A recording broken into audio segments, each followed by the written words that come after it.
Hi, welcome to Geck T'Know. We are your hosts Natasha and Gemma from Artgecko Sketch.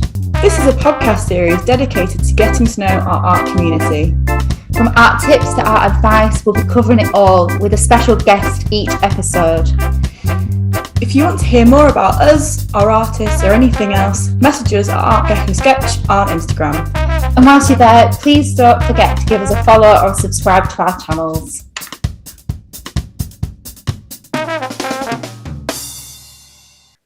Hi everyone, it's Natasha here from Artgecko. Thanks for joining us again for another episode of Geck T'Know. Today we have been joined by Eleanor from The Big Draw and Gary Andrews, the wonderful and talented illustrator and artist. Today you've just got me. We've not got Gemma today, unfortunately, so you're just going to deal with that. Okay, so let's get started. So let's start with Eleanor. So who are The Big Draw and what do you wonderful people do? Who's The Big Draw? Well, I'm going to start by saying, Gary, feel free to jump in at any point, because Gary has been affiliated, working with, collaborating with, and getting up to general trouble with The Big Draw for much longer than I have. I joined The Big Draw in January of 2021. So, yeah, about a year and a half now. I'm the projects and communications manager. That's what they say. That's what they tell me that I do. The Big Draw is a visual literacy charity. So it is all about the importance of everything that comes under that. It can sound very broad, but we cover a wide range of different areas, encouraging drawing and creativity, playfulness, exploration through all forms of tactile means, both through traditional drawing techniques, but also exploring, more digital, absolutely. And of course, from an educational perspective as well, just given the fact that we have an ongoing conversation, the fact that encouraging drawing and creativity does not necessarily mean that people will automatically go into 100%, I suppose, a drawing career, but it's a foundation that can encourage future engineers, draftsmen, scientists. There's so many different careers that can come off of having a greater understanding through visual processing. And even just the practicalities, the day-to-day, how everyone works. We are having a much more a bigger conversation, I think, nowadays around the idea of neurotypical versus neurodivergent, and I think visual thinking is an incredibly important part of that. So, like I said, visual literacy charity and a lot of the things that come under that. Gary, do feel free to jump in and you're doing really well. I'm going to let you keep going. You're doing great. that sums it up, really.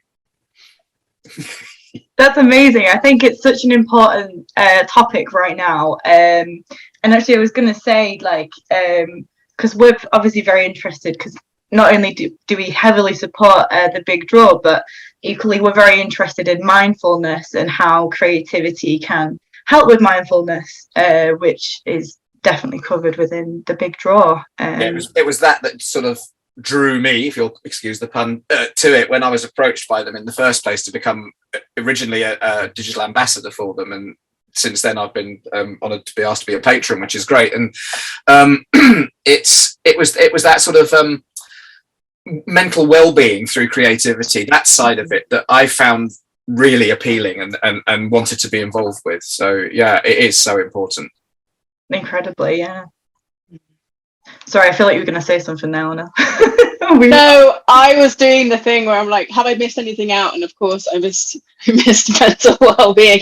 But hopefully, it certainly is a part of the work, and I think it comes under, especially given our director, Kate Mason, has been very open and discussing about how important creativity is for her processing, her ADHD, and just how we all focus on how we approach our day-to-day lives, how you organize your to-do list, not getting overwhelmed. There's so many different methods. We did a really brilliant workshop not so long ago on sketchnoting, so how to visualize your thoughts and your notes, not having to necessarily stick to that list structure. And I know Gary is obviously very much engaged with that creative process and what that actually really means. Yeah, for me, I was doing a sort of daily visual diary, you know, as a way and it became my mindful moment at the end of the day where I unpack my day and I look back at what struck me in particular that day, and I was using the diary for that. And of course,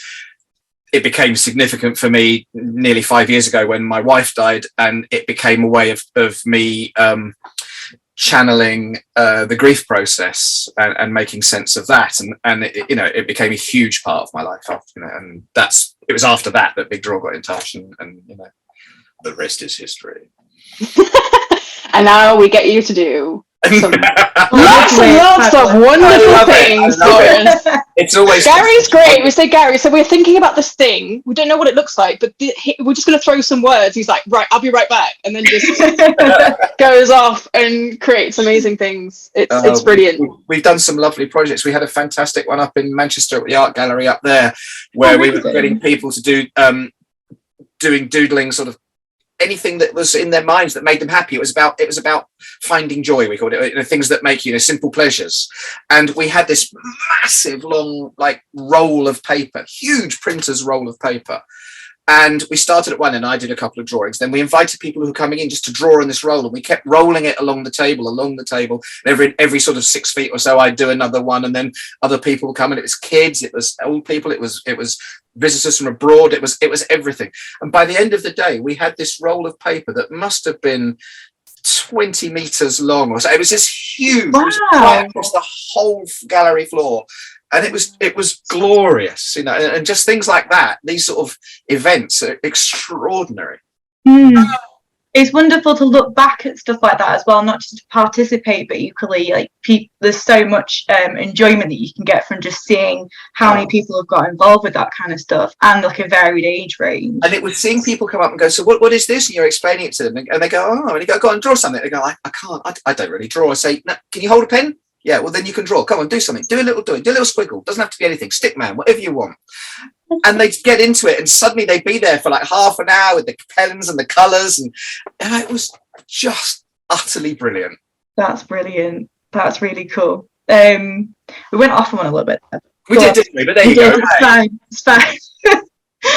What about you, Gary? So, obviously, we've heard a little bit about your involvement with the Big Draw, but what would you like to give some background about yourself? And I mean, well, I'm an artist, by profession. I've been doing this for more years than I care to remember. I think I went to art college and graduated in 1983, and sort of fell into animation.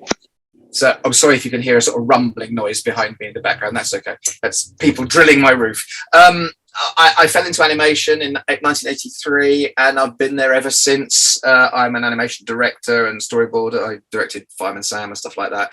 And I also illustrate books and blah, blah, blah. And art's been a part of my life ever since I can remember. I could, according to my parents, I could draw before I could walk or write or anything. They gave me a pen as a baby. Instead of holding it like a club or a dagger, I held it like people hold pens, and started making marks, apparently. So I've always drawn. It's one of those things I just sort of knew how to do. So for me, it's just part of who I am. And it's the drawing bit is the bit I don't have to think about ever, it's the thing that just I'm very lucky, it just comes to me, but it's everything surrounded with it. Like when I'm doing my my doodle diary thing, it's the thinking process of what am I going to draw today, which is the important bit for me. And I think it's with a lot of art, it's the thinking behind the mark making is the part that really touches you deeply. The mark making is the fun bit, but it's the thinking part that goes with it, where you can unlock the creativity, and where you can find peace, and you can express things that you're finding it hard to say. This is what it's all about for me. Yeah. I suppose that's it. That's me. Lovely. And it's quite interesting, really, covering the two areas that Gary's touched upon there, the idea of having the thought process behind what you're going to draw, and then the drawing part being the fun bit, alongside almost adults needing permission to draw, is something that we've covered in Gary in previous sessions that he's run with us, and he's shared his amazing collection of diaries. I love it when you just stack them up, and there are just so many. Like a tower. You probably could do number 16? I'm on book 16 of the diaries. Yeah. Oh, okay. And yeah, it's just that the questions we always get are about, oh, but I can't draw, and like, what do I start with? And it's just, if once you get over those, once you get over they're not insignificant things to overcome, but it's those two questions that people ask us the most often, both online and on physical events as well. People sort of mistake that doing art, being creative, that you have to create something at the end that looks like something you'd hang on a wall in a gallery. It's like, that's totally not the point. You know, I've run some workshops about using doodling as a kind of self-counseling process, and I've said, you know, if you've got a mood, a certain feeling, you're feeling an emotion that day, a simple splodge of color. What color do I feel today? I feel yellow. I feel light. I feel dark. I feel, or if you want to do a scribble or a light or a spiral or whatever, they're just anything that is expressing through creativity a feeling and an emotion. It doesn't have to be a piece of art that is even recognizable or that anybody else even needs to see. It can just be for you. And when you've done it, you could then shred it or burn it or whatever. It's the doing it that matters, not what it looks like at the end. Completely. I think as well, like, well, from my perspective of things, especially in my little circle of the world, I think everyone's very focused around doing things that are significant in maybe like a career or productive in some way, shape or form. And actually, I think people don't realize that you don't have, like, being productive doesn't have to just be about, I don't know, getting your job done at the end of the day and then having tea and then going to bed. It can be taking time for yourself and just getting fun on a piece of paper. Yeah, exactly. You have to separate this thing of, you know, what it is that you're doing to make a living to what it is you do that makes you happy.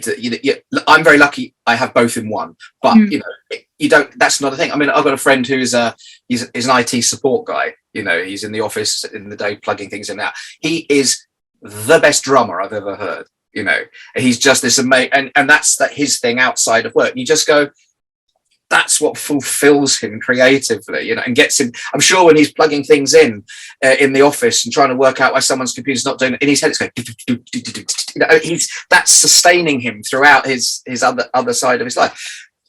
That's where creativity really counts. It's something you can fall back into if other things are, you know, getting on top of you. Yeah, absolutely. We're all in agreement here. We are. all the creativity. Yes. Right. Let's move on to some questions. Yeah. So first things, actually, we'll do that one last because that's I like that. She's I dangled that carrot and then you've taken it away. I'm now thinking that makes more sense to do that last. So you mentioned this a little bit earlier before, but there's your project, Gary, the collection of creatures. Curious creatures, yeah. Yes, we absolutely love that. Would you care to talk a little bit more about that? Yeah, well, the curious creatures. I mean, okay, so a little bit of background. I'm quite lucky that I've got quite a large social media profile that came off the back of the grief drawings and stuff like that. So there's quite a large Twitter following and all that kind of thing. So that's the background to how this comes about. So during the first lockdown, I think it was, I was sat there at home with more time on my hands than usual, although I work from home, so I was still working, but there was more time to do stuff. Life moved at a slower pace, and mornings were a lot easier because I wasn't getting the kids rushed off to school, things like that. And I was sitting there thinking, there's all these people out there doing incredible things. You know, the key workers, the frontliners, all the people that were doing that stuff. And I sat here at home thinking, I just do drawing. I felt very guilty. I wasn't doing anything to help. So I thought, well, what can I do to sort of, make people smile? If I can just make people smile, that would be nice. I thought, well, I'd love to do some just sort of silly drawings of these crazy creatures. And then I decided what I really loved about that project was, apart from the fact I was working on one of my favorite mediums, which I think we're going to come on to in a bit, I decided to make it an interactive project. So I put out on my socials, is there a word that you guys use in your families that you've made up that you use for something? Oh, squiggle bops or whatever, these kind of words that people have but don't tell me what it means. Tell me your words, but don't give me the meanings. Just give me the words, and I'm going to create creatures. So all people just started sending me, and I listed all these words that people gave me. Wow. And then was these wonderful snufflewumps and all these kind of things like that. And I had a beautiful sketchbook, one of these leather-bound ones with pressed paper. And so I wrote at the top of each page all the words until I had, however it was, 100 and something words that whatever it was I'd been given. So the top of each page was this word. And then every morning I would come downstairs, open the book, see what that word was that day, and go, what creature does that sound like? And then just immediately draw it and sketch it. I didn't plan any ahead. I just used to look at it each morning. So I have come downstairs, make my coffee, do my drawing, and post it at the beginning of each day. And for 100 days, I think it was, through the first lockdown, I did one of those a day as a response to what people had sent in to me. And it was like a dialogue with people out there. And then, of course, every time I drew one, it would get reactions and stuff. And it was just an utter delight. It was so much fun. And it was great for me because I was practicing, crazy anatomy and what colors to use and using the watercolors and people were saying, this is just making us smile and you think, I've done something. It's a tiny, tiny drop in this ocean. Mm. But I've put a smile on some faces, and that was the background to that project, and it's one of my favourite things. I think it was after the back of that I started doing things with trees and flowers as well, and actually sort of giving them characters. So they were realistic pictures or accurate pictures of trees and flowers, but I gave them faces and personalities. And again, that sort of came off the bat. And so I was doing those all the way through the lockdown, just to sort of. That's amazing. I was thinking when I was looking through them all, I was weirdly enough, they kind of reminded me of a film I watched when I was like a little kid, called The Spiderwick Chronicles. Oh yeah, yeah. And I was like, God, these they're so fascinating how you'd form them all. It was really interesting. It was fun because apart from the drawing, it would you'd get the word, you'd get a creature. I go, okay, what would be the logic? Crazy logic behind this creature, and then try and actually draw it in such a way that it made some kind of sense, even though it was crazy and fantastical. And it was just an enormously fun thing. It put a smile on my face every morning as well. It was just really lovely. Yeah. I think especially during a time of lockdown, it was such a weird time for everyone. It was weird and it was very strange, but and creativity was a huge part of the coping process for that, certainly for our family. Apart from doing this sort of thing and working at the weekends and stuff with the kids, I mean, we made some films together and stuff, but also we'd have painting Sundays where me and the kids would all say, right, today's theme, let's do pictures of this, that, whatever, let's do Stranger Things people today, and we'd all choose a character and do a painting of them or whatever, and it was just a lovely way of us sort of doing things together. And you saw this profusion of creativity from people that were at home for the first time, picking up paints and pens and pottery and baking, I just loved seeing that. It was brilliant. And Grace and Perry did that terrific series on TV about it as well, with all the art from everybody. Just, we saw the significance and the power of creativity in the arts. And it's bewildering how, those in power perhaps cannot see the benefits of it and are, harder and harder for us to do these things, but we're not here to talk politics. So. No, we're not talking politics. But yeah, I mean, it is just vitally important to people, and I just hope that we are able to continue doing this sort of thing. So yeah, I guess the key with a lot of it is making time to do it when we're back in our busy lives. That's the thing that I've tiny little slot, which is really hard to balance. But yeah, I haven't done a proper painting for months now because I've just been busy again, and I keep thinking I need to find time, and then I look at my diary and go, where? And you've got to find this thing to step back and go, okay, I do need to stop now. I need to stop. Half an hour, just stop and squiggle.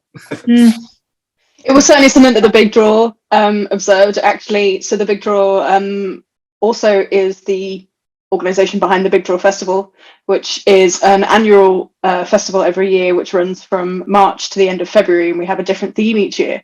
And the 2020 theme was a climate of change, very much focused on, as you know, fairly clear in the theme and the design, was very much a focus on the environment and nature and natural resources, and there was an activism element underneath it, but it was certainly more kind of focused on climate. But given the fact that it was March when the theme launched, and then by the 13th of March it was that first lockdown, there was a complete reversal of how people were going to be able to engage with the festival in that particular year, and that almost certainly defined what the 2021 theme was, which was Make the Change, which had that activism element, but was almost certainly based off of what we saw, as Gary's just seen, the amount of people who re-engaged the whole variety of different creative practices, just painting, drawing, crafts, embroidery, almost every single version was tried and experimented with, and just the how much better it made people feel.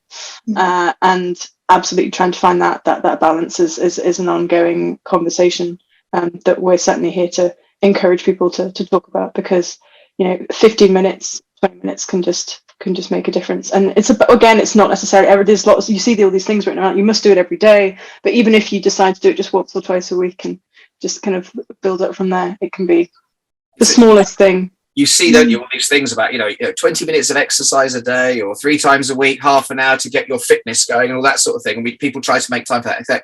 Let's think about our mental fitness as well. Exactly. And that 20 minutes that if you can find some other little whiskers of time, you don't even need to put special clothes on and get sweaty. You can just do it anywhere. It's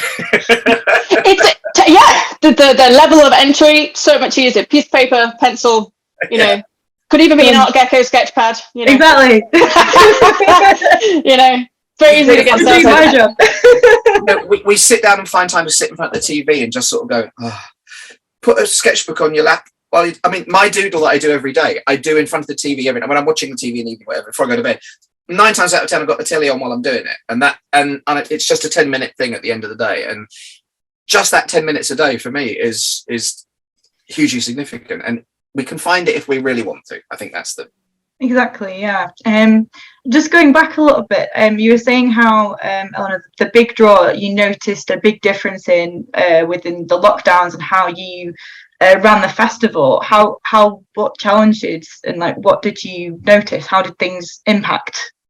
Well, I've heard this secondhand, so I'm just going to put that out there. But well, the Big Draw as an organisation runs this festival. And the idea is that it is a national and an international festival. It is designed so people sign up, they pay a deliberately small fee, and then they're able to either host their own events. Independent artists can work with local galleries, libraries, public spaces to run workshops, encourage people to come to those spaces. So the whole idea is it's about getting people out and about in the local communities and engaging with these different creative activities. I personally first discovered the Big Draw myself when I lived in Edinburgh, and they had a wonderful evening event in the National Galleries of Scotland, which was a fantastic space to be able to go into. And they did they had just all these different activities going on in different spaces. You could just try loads of different things, and you got a really brilliant goodie bag at the end of it. But so there's that whole idea. Not that I was there for the goodies. That was an upside, everyone. And that was also many years ago. Got a free It was the quality. There were some very nice art materials. Anyway, I think I still use them on a regular basis. But it was founded on in-person interaction. So the Big Draw had to go online. And then the team had to be there to guide and support different organizations as to how that was actually going to work. And of course, there was the time period for the summer. I work freelance, and I also worked with arts organizations, festivals before the pandemic. So of course, in the summer of 2020, that went very quiet as organizations had to pause, evaluate, and work out what they were going to do. And of course, the Cultural Recovery Fund for the Arts Council was launched as well, which was desperately needed at that particular point. And as Gary says, we're not here to discuss politics, but we can also just emphasize the number of arts organizations that are funded through ticket sales, and that are funded by the people who engage and interact with the art and events that they host, and the Big Draw is no different. We are primarily, our form of income comes through the festival, and it was about being able to support and guide schools specifically. We run a series of events called the Roadshow, which went digital, running specifically events where teachers could come online and then could actually ask and answer different questions, brainstorming and workshopping different ideas of how in-person workshops could come online. We're in a Zoom call right now, so obviously accessible platforms were key, and being able to take advantage of other social media platforms as well as alongside it. It was making ideas and points of accessibility more readily available, so that what do we do question wasn't the issue. It was okay, we can't do this, let's go in this direction, let's see what we can do.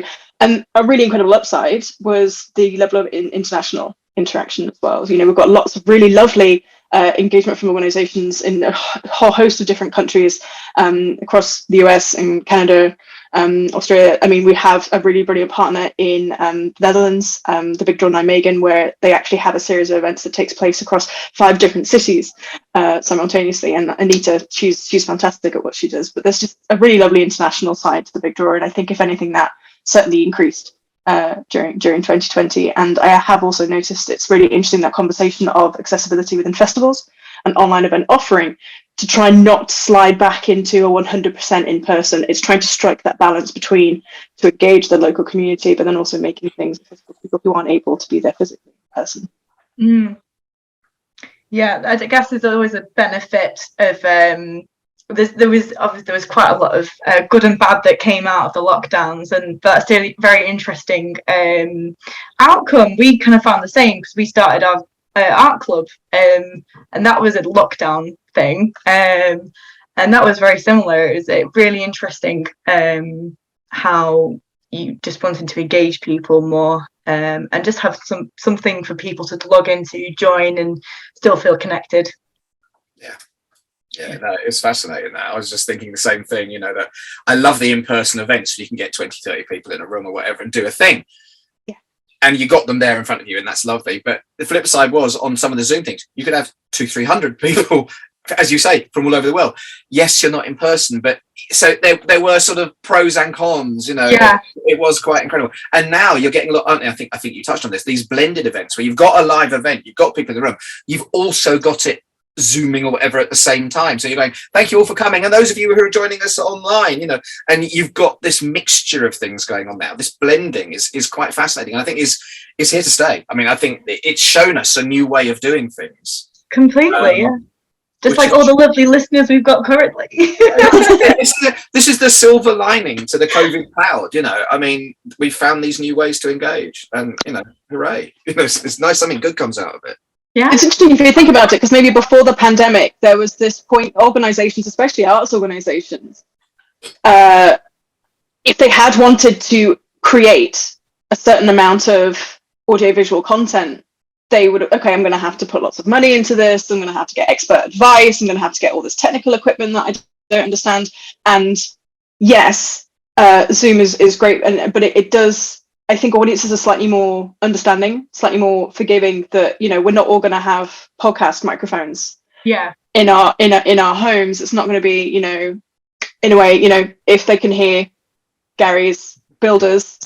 Yeah. It's a very human element, the fact that Gary has builders in his house. It's a slightly different. Not that we're necessarily talking about managing audience expectations, but it's not all that. Not all content's going to be 4K. That doesn't matter. Yes, exactly. No, yeah.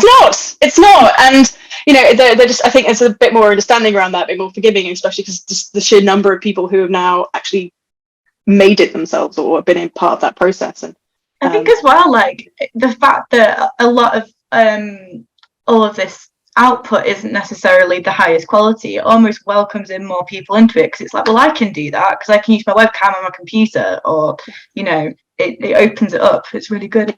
Yeah. Anyway, it does. Yeah. Right, let's move on. I've got a bit of an oddball question from one of our followers. To both of you, do aliens exist? Do aliens exist? Eleanor, are you going first, or? I was like, Gary, you want to take it first? I would say, well, we don't know, but I would like to think they probably do. I mean, you know, you look at the numbers, the sheer numbers of billions of stars in the galaxy and the billions of planets around the billions of stars and the billions of galaxies that there are. I know that the chances that made life on our planet were just monumental, but the figures are huge. So the chances are, yes, there's something out there. Now, will they be coming here? Pretty unlikely, because there's billions of stars. So the chance of them finding us is infinitesimal, but they're probably out there, or have been out there and been and gone. Because, you know, we're talking long periods of time as well. So probably a very serious answer to a kind of light-hearted question. But I think, yeah, of course. I'm not sure they're among us. Although some people I've met, I do wonder. Same, completely. I was going to say, yeah, it's along the similar line that you're saying, just the sheer number of planets and galaxies, the chance that there are other species somewhere in the universe, I would say, I'd like to think that yes. I find the word alien really interesting. I mean, as a consideration, I don't know if maybe Gary could start a new alien series as to like all the different possible interpretations of what aliens could be. I mean, alternative aliens. Are they likely to be non-humanoid? Quite probably. But I mean, I think that's the fascinating part. I don't drum in my spare time, as Gary said, but I do read a lot, and I do like science fiction, fantasy, and I think if we're coming up with some pretty amazing aliens and other creatures and other planets, so that's what's really exciting. I guess the word as well, as you say, alien, it's like not necessarily, alien doesn't always have to mean outer space. It can just be something familiar, something other, and that doesn't have to mean advanced species, intelligent life forms. It could be anything sentient. It could be whatever. Yeah, so you know, got the chances. I mean, so definitely. Back to art. What's the best advice you've ever gotten or received regarding your artwork? And this includes you, Eleanor. Oh, well, I mean, for me, it was, you know, I mean, I was encouraged to draw, and people sort of encourage you to do things and stuff like that and practice, blah, blah. But I remember when I first started working in animation, and my boss, who was this genius, mad Argentinian called Oscar Grillo, who was this incredible animator and artist, I would be working and I'd do something and it might go wrong. And I go, I'm sorry, no, I messed that up. That didn't work. He said, just do it again. And I was like, oh yeah, I guess it isn't the end of the world that way. Well, just you made a mistake. Okay, so learn from that, do it again, and get it right that time. And if it went wrong that time, just do it again. And I think that thing of just do it again was probably the best advice I ever had. I know that probably sounds quite glib, but you know, you think he's looking for some deep artistic kind of deep advice here. But for me, that was the best. No one had ever really sort of pointed that side of it out. You know, you're slaving everything and you go, oh, it's gone wrong, it's the end of the world. And his attitude was, it's a drawing, do it again. And it was like, oh yeah, okay. Yeah, so I think that was probably some of the best advice I ever had. You know, you're not doing open heart surgery. Someone's life is not on the line if your drawing goes wrong. Okay, so just a drawing. Just do it again. Yeah, that's it for me, I think. I do draw and I do paint. I think it's not entirely dissimilar to what Gary has said, but it probably comes from a slightly different angle in that I do a painting or I do a piece and then my other half will say, oh, that's really good. And I'm like, well, it didn't quite work out the way that I wanted to. And he's just like, but it's good. And just, it's not, you mean you didn't have what you imagined exactly 100% perfect the first time you did it? And I was like, oh, now that's what he says all the time. And I'm like, oh, you know what I mean? It's like, it's not, I don't know, I always say, I think I said to him before, I'm not going for perfect. I just want it to be good enough. And he said, good enough for whom? And I was like, oh, that's a good question. It's a good point. No, I get it. Darn it. It's so true. I think especially like we've got everything online, everything is perfect online. It's so easy to be like, I need to make this the best piece of work I've ever done in my life, and you may not have drawn in weeks, weeks, months, however long. Yeah, you're probably not going to be your best. I used to do watercolors really frequently, and now I think if I was going to go back to it, I'd have to probably just start playing around with the different colors all again, like what Gary was saying before about just using a color to try and capture your mood. There's this other artist who I follow online, and even she talked about how she had sketchbooks that she was so worried about messing up the page of the sketchbook because they were so nice. Yeah. She started just doing swatches on separate bits of paper and then sticking them in. All right. Rather than running the risk of ruining the sketch pad. But the thing is it got her actually creating again and not overthinking the ruining of the page. I mean, yes, it did use slightly a bit more paper, but gradually there came a point where it's like, okay, do I feel confident enough in actually drawing on this page in this sketch pad? Which was a big step for that. That's a really good tip, actually. But I mean, I don't know if you've seen our socials, but we do love a good swatch. It's a very reliable place to start. It's very satisfying. I did a color chart of gouache last year, and it's very nice to look at. I'm not gonna lie. Well, you've got like the colors, and then you add a little bit more white. I mean, I had to use so much white, and I was thinking this is not the best use of all my white paint. I'm gonna have to get a really big tube just to justify this color chart. But it looks very pretty. So whenever I get a new set of watercolors or something, I always do one of those blocks where you get each color and you do a little square of that color that matches the grid of the paints, because the block sometimes comes out different to the color on the paper. So it's nice to have that block that you can look at and go, oh yeah, it's the top row, third from the left looks that color. That's the one I want, and I always do one of those. I got one of the dot charts, and they're the most fun because then you can just work through each page. And there was one particular one where it was a whole page of browns, and I was like, oh, these don't look like much. And then it just the level of subtle difference between each of the shades of brown. I've never got that particularly excited about brown before, but on that particular day, I was like, I love a terracotta, everyone. It was very nice. It's a very underestimated colour as brown. Brilliant. The colour of many guises now. Anyway, right. Controversial. We had this one last time. Pineapple on pizza. Yes or no? Pineapple on pizza? No, I know where Gary's going to go. I'll eat it if it's put in front of me, but I wouldn't choose it. Okay. There you go. And that's a good answer, actually, because depends what it's with as well. There's a member of my family. It's one of their favourites.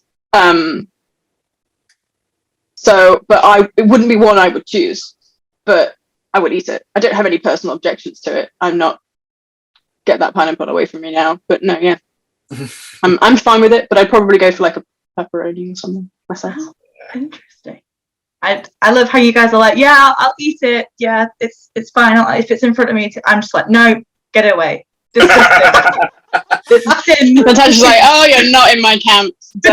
When it's on with the right toppings, it could be a surprising little tang. It can actually, yeah. As long as you've got things around it like jalapeno and stuff like that counteract with something that gives you a bit of a punch, then it can actually give you quite an interesting little layer of flavour. But it's not one I would actively choose myself if I'm doing a build your own.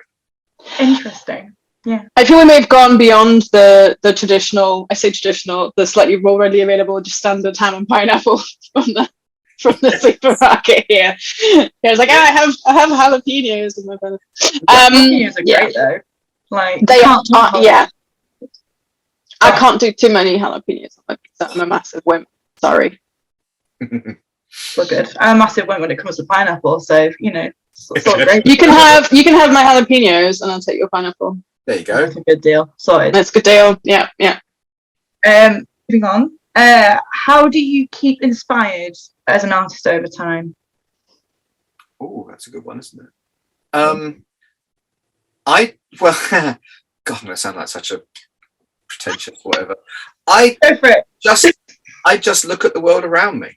I have a visual imagination anyway, and just looking at what's around me usually gives me inspiration for stuff. It's as simple as that, I think. But I mean, looking and seeing, not just looking, but looking.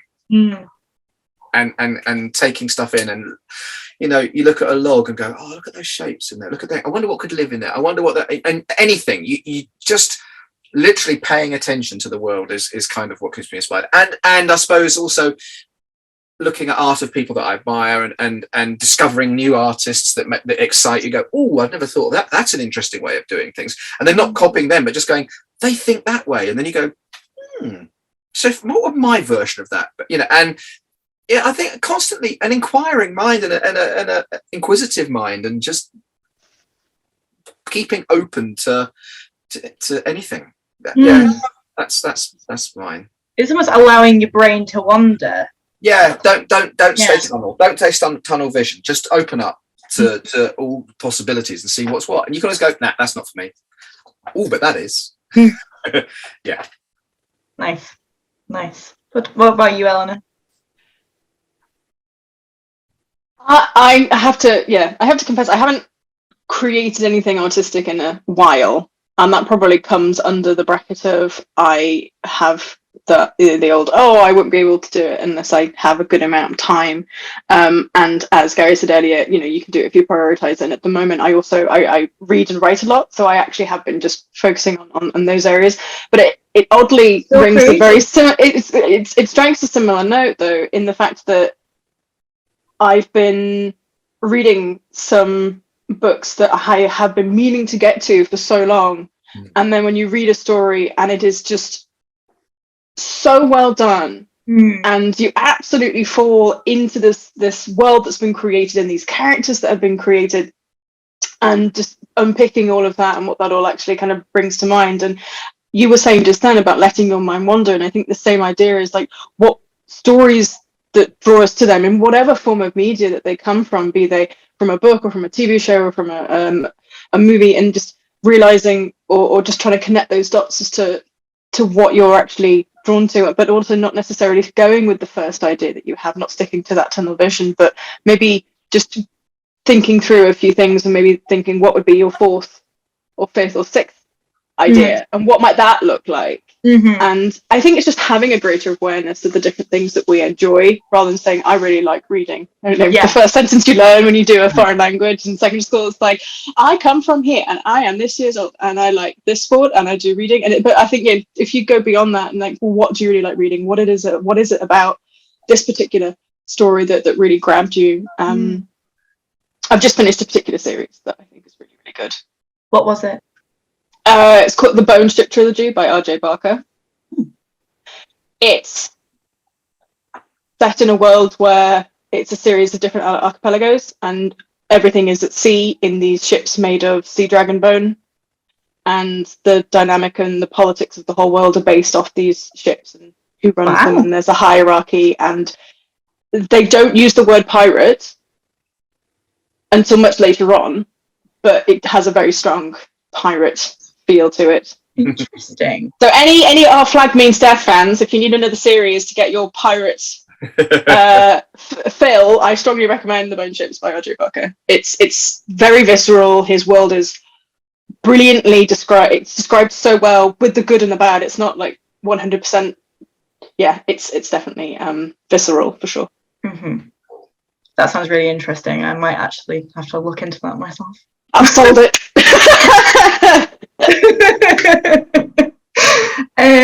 But yeah, like I think being inspired, you don't have to obviously you can be inspired artistically, but I think a lot of things overlap. Like you were saying earlier, Eleanor, about like how the big draw, just because like creative learning, it can encourage you to learn differently, think differently. Although you may be, I like to draw and blah blah blah, it can help you channel your brain into something else. So absolutely. Yeah. So sorry, go on. But like keeping inspired, even if you're artistic, it doesn't have to be, oh, I'm an artist and I like to go to art galleries and you know. Not at all. Sorry.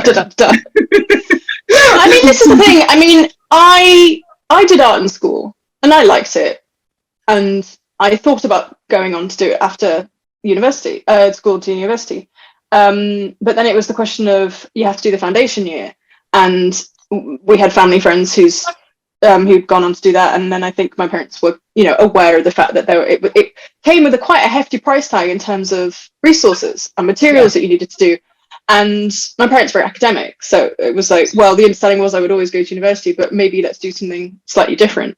And it wasn't necessarily coming down to like, oh, you can't draw, or art isn't a realistic career, but it wasn't really a practical option at that stage. But we hear stories all the time of different students who loved art, who felt it was like, even if, not necessarily a question of quality of their work or what it was like, or everyone thought they were going to be the next big thing, but then there's someone, either a teacher or a fellow, maybe people in their year group or whatever, but someone, or a parent or an adult generally of some sort, has said, oh, that's it's an unrealistic career option. You can only make so much by illustrating books, and don't do it, go and do maths and science. And it's the fact that what we're trying to say is it's not an either or. You shouldn't have to choose. And also, people have to process things in different ways. I have a feeling that people could probably share a group of how everyone approached their GCSE revision posters, because just writing notes and lists was probably the least exciting way of being able to do all of that. But I was very glad to wave goodbye to physics, running away in the opposite direction. But everyone had to go through that. But almost certainly there had to be an artistic side to that, because I basically made huge spider diagrams with really chunky fonts and lots of fun writing and lots of bubbles to try and make it more interesting for me. Hoping that just by drawing it multiple times it would go into my head. But yeah, it's about the idea of, because when you're at that age and you find something that you really enjoy and you want to, yes, of course you're going to want to spend a lot of your time doing it, but it is about striking that balance and finding out what you might do later on. But also when you see students at university and at the age of 2021, if you the idea that you have to have all the answers, you have to know exactly where you're going at that age, and you don't. No. And it's just, that comes back to the idea of it's not either or. You can do more than one thing. Yeah, completely. It's such a big terrifying choice to make at such a young age as well. And it can feel very, you have to do this and this is you for the rest of your life. But there's not just one route. All routes, or many routes are open. Yeah, everywhere. Whatever the saying is. Are you frowning, Gary? You're like, No, I'm smiling. That's my face. It's like, I'm an illustrator. I made a very good career out of it. I'm just very lucky. I'm very lucky I could make a career out of it, because I can't do anything. I was going to swear that. There's very little else I can do. So I was quite happy that I could make a living doing this. Well, we would not have had Fireman Sam without you. So exactly. Well, you would have had, but it wouldn't have had maybe the later ones. But I didn't create it. I just I was there for a while. Okay. You wouldn't have had Hot Santa without me. That's it. You wouldn't have had. Oh yes, do you know about Hot Santa, Natasha? Hot Santa? No, what's Hot Santa? Gary, you should tell Natasha about Hot Santa. Well, in the same way that the sort of Curious Creatures and stuff, one of the things, he turned up one. I was doing like a Santa a day, and one of them happened to be this kind of quite hipster-looking, hot, muscly one, and he created a certain reaction among a certain demographic in my audience, and who said more please, and so I started doing lots of Hot Santa, and he's become a bit of a thing every Christmas now. I do like loads of Hot Santa things, and he's very silly. And in fact, last year I did a little 6-minute animated film of him as well, and sold it online with all the money going to the UK Sepsis Trust, because that's what my wife does. And I got Clive Mantle and Adrian Scarborough doing the voices for me and things. It was great, and so he's become a bit of a thing now, Hot Santa. So that's amazing. Well, we'll definitely insert him into the video now. One of many, or maybe a couple. But But yeah, so That's incredible. that's what you wouldn't have had. There you go. Did Hot Santa come first, or did the Green Man? Or was the Green Hot Man? Santa came first, and Green Man is like his cousin. Okay. Green Man's a Green character. Man's pretty buff as well. Yeah, well, I created him for Big Draw. So when we were doing that climate, the sort of green theme stuff, I came up with this Green Man character, who is he's got tattoos and dreads, and he's quite buff and wiry and lives in the forest, and we used him for a lot of little online stings, if you like, stuff, and he's he's been really fun to draw, and he's like a sort of cousin of Hot Santa in a way.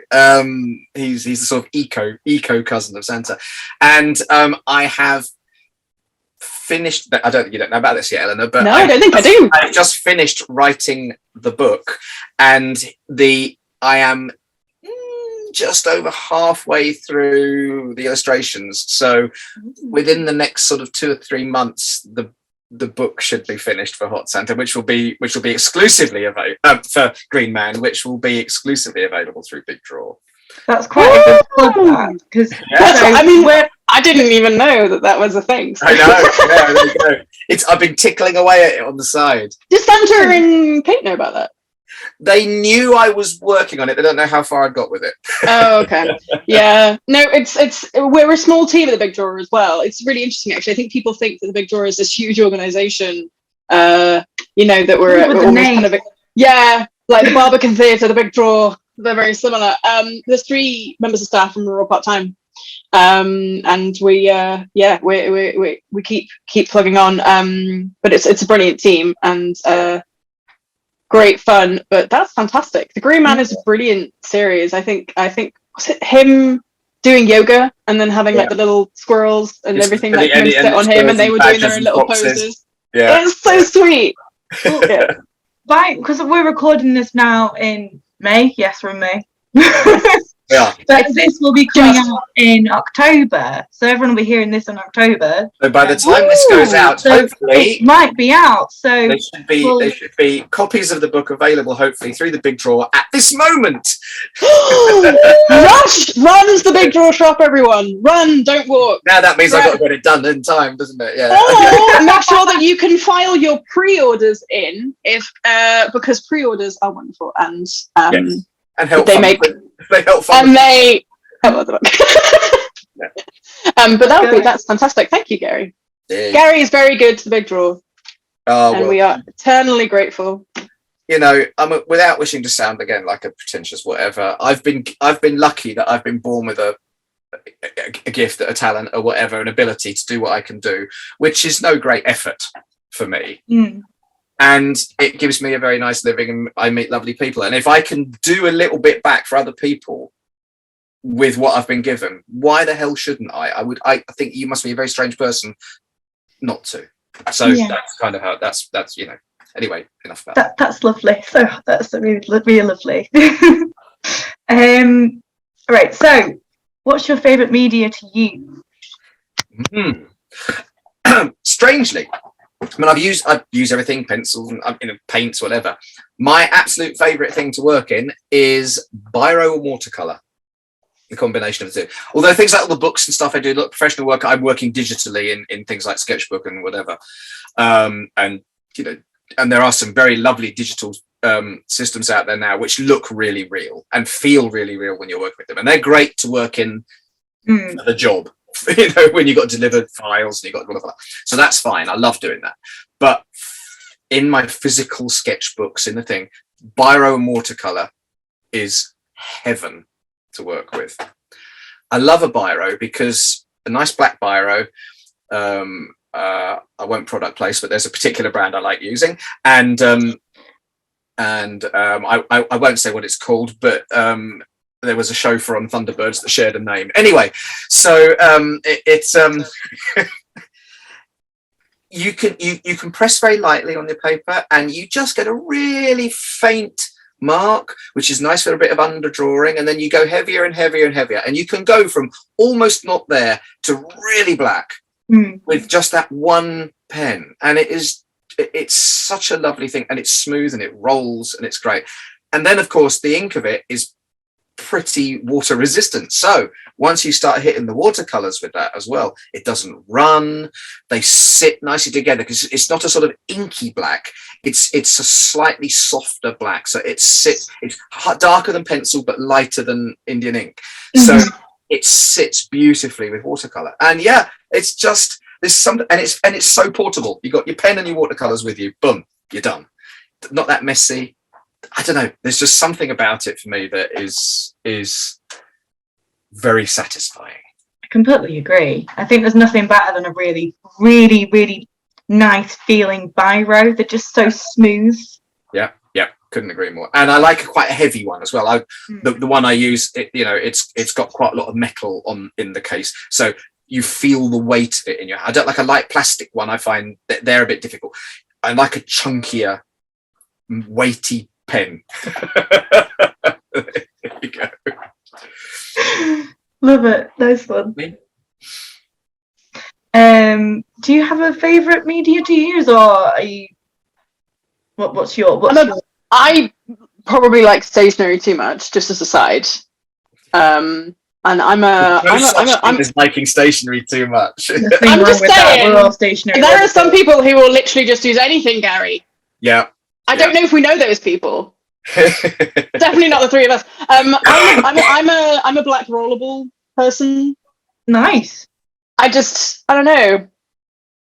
I think I just this is where I am at the moment. I have a particular one that I'm very happy with, but I won't mention any brands. And I follow Gary's suit. It does have refills, which I'm quite proud of. So I feel like I'm contributing slightly less, moderately less. Yeah, watercolors are lovely. Still working on building how confident I feel with them. I think there is that safety of gouache, which feels a bit more like it's not quite acrylic, but you can also kind of go back over. You can hide those bits that don't quite work out.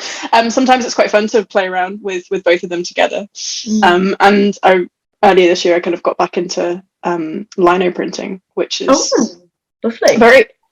Hadn't done that in a very long time.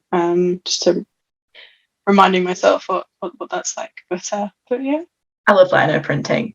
Although I'm the sort of person that would just accidentally hurt myself with it and get a little bit too hands-on. But I do love lino printing. It's so satisfying. It's great to be able to create something that's you can recreate it multiple times, but it still has that handmade, unique feeling to it. What's really funny is I did one piece I remember in school years and years ago, and I think my teacher, either they must have limited the amount of lino we had, which is surprising because lino isn't the most expensive part of lino printing at all. But maybe she was just wanting to do it from a critical perspective. I had one piece, and then I had to work from, obviously as we know, lightest to darkest, but I only had this one piece of lino, and it was a building. And so I had to try and anticipate the number of kind of the first layer and then cut more out and then do the second layer, but I couldn't go back. Obviously, having multiple ones now and being able to reproduce the same one again is great, but then it is quite a skill to be able to only work with a single piece and have kind of a one shot. Okay, right. No, I get it. It's that perfectionism thing as well, like we were touching before. It's scary. It's really scary. Yeah. Okay, we're back with an old favourite that brought up quite a lot of interest last time. What's your favourite cheese? Oh, now that's a cruel question, because in the last couple of years I've sort of had to go a little bit non-dairy because the doctors told me I should. So these days I have to eat these sort of low cholesterol. But if I'm at a party, I have to admit I do like cheese that fights back. So a Danish blue or a gorgonzola or something like that, or one of those kind of really creamy blue cheeses that people won't come near you for the next sort of 2 hours because you smell like something. I'm afraid that. Also, I love a really nice solid real parmesan, the ones that you crumble, not the ones that you get in the tubs with a grated, but the ones that you can just get the little diamond knife and get chunks off that. That's got a lovely bite to it as well. So yeah, cheese that fights back. That's the answer. Oh, I'm yeah. not surprised you're a blue cheese fan, Gary. I should have seen that coming. Well, Seen you that just coming. take one look at this hairy old bloke and think blue cheese, blue cheese and real. If blue we cheese. ever share a cheese board, it is all yours. All yours. No, I mean, everyone knows mine. I think, I don't know, it changes all the time, to be fair. But That's equally, the thing. Saying favourite where cheese is concerned is very hard. it is. But I understand how you feel, Gary, because I've kind of been in your boots a little bit voluntarily. And I'm sorry to say to the world of any vegans out there, I'm really sorry. I used to be vegan. I did. I tried. I really tried.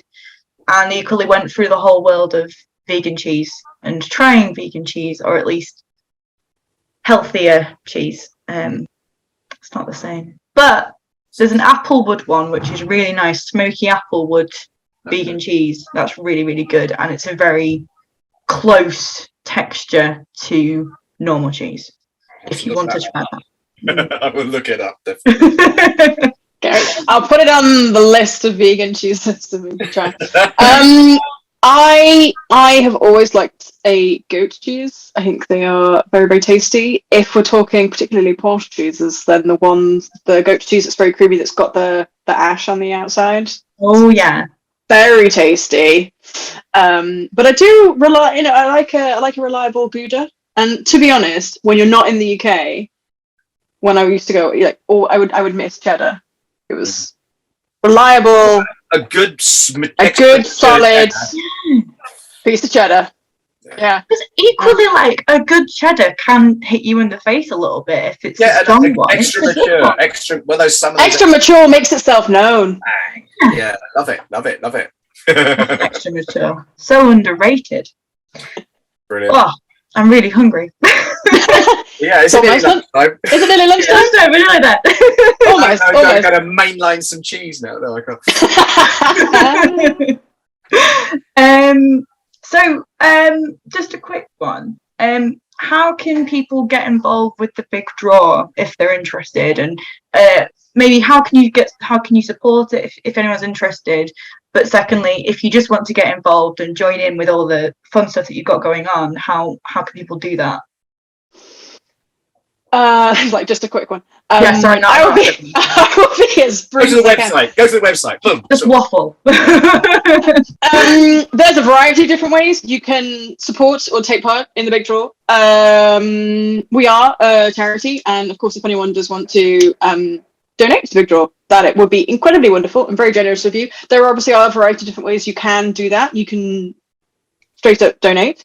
Go to the big draw shop. You can support us that way. We sell a variety of wonderful artistic books, products, materials. There's a whole load of stuff, some wonderful limited edition prints through our various ambassadors and patrons that are available in there. I think we're down to our last limited edition print from Quentin Blake, which is a particularly lovely one and has been very popular, so that's quite nice.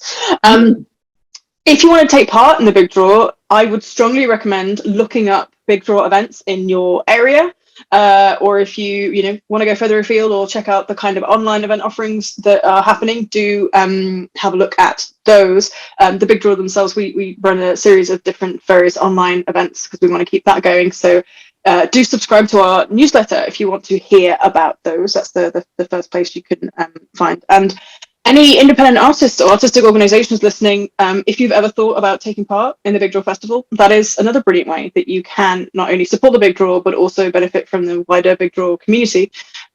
You simply go to the website, and I would strongly recommend if you click on the festival, about the Big Draw Festival page, and I'll share the link with just so you can put it in the description box for you. But have a look. Our theme this year is Come Back to Colour. We're celebrating the whole idea of rediscovering the vitality and vibrancy of our lives and trying to come back after the challenging few years that we have had.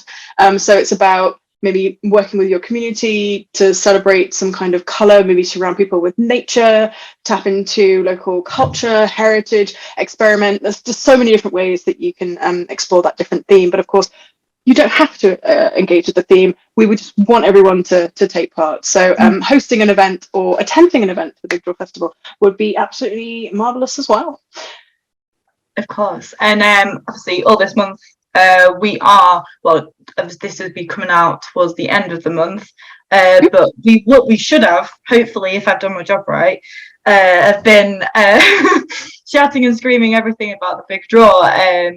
So you should all know where to go. Equally, we will be putting all the links in the description / all over the interwebs. So please check them out. Some really, really interesting stuff, especially as you've got the festival. Big Draw Festival is actually happening in October, isn't it?